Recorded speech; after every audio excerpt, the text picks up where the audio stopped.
Okay, it doesn't seem like it was that long ago, but these were beautiful flowers, and today we're talking about fall cleanup, preparing for the winter season. We're here with Chuck Veenstra from Landscape Impressions, and Chuck, it seems like just yesterday we were at my house getting ready for spring. Right. And now it's important we get ready for fall too. Well, exactly. It's in a very short period of time, a lot of the perennials are going to start looking dead. They're not dead, but the tops are going to die off.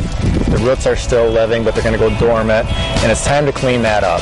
Okay, so what do we do? Because I learned from you, probably one of the most important things I've learned about ornamental grasses, you really don't need to cut those down. You don't. Ornamental grasses are one of those plants that you either like them and like to look at them through the winter, or you can cut them down. You can go either way. It's a personal preference. My preference is I like to look at them because you have the beautiful tassel throughout the winter to look at. When the landscape is bleak and white, you at least have something exciting out there to look at. Exactly. So what about some of these other things, like this daylily plant here? Do you cut this down? Do you leave it alone? Well, after they're done flowering, you get some of these dead stalks. Those can come out right away anytime.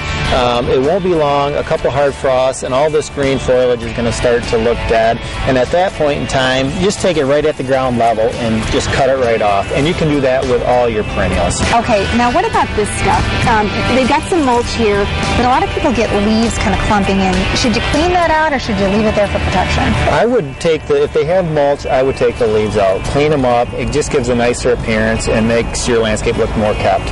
Okay, but if you don't have mulch and you've done some dividing and splitting, leaves can actually help protect the roots. Right. Fall is a good time to, if you have overgrown perennials, now is a good time to dig them up, split them, and then replant them. And if you do not have mulch, it's good to insulate them with something. And if you have leaves available, that's a good thing to use. A good thing to use, because all the work we do now, we have to keep in mind we're going to reap the benefits of that in the spring. In the spring, you bet. All right, Landscape Impressions, helping our landscaping look good all summer and helping us prepare for the winter season to come too.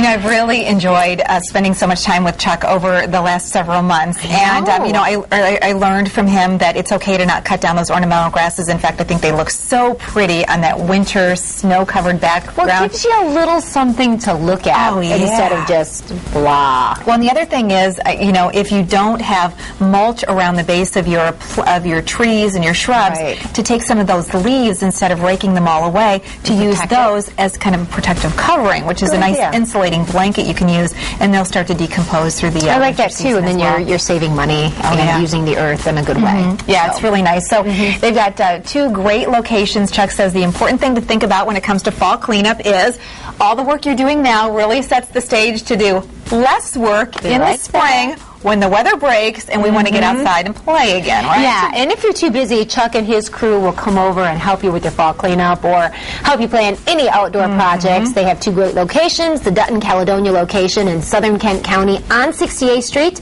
and the Gun Link, the Yankee Spring Store and Gift Shop. Great for the holidays. Look for some holiday presents. That's located on South Patterson in Allegan County. That's right. You can also find them online at landscapeimpressions.net. And, of course, we've got an archive of all the stories that we've done through the year with Chuck Veenstra. And they will be back again in the spring to talk more about some really cool projects we can do. Fantastic. Yeah.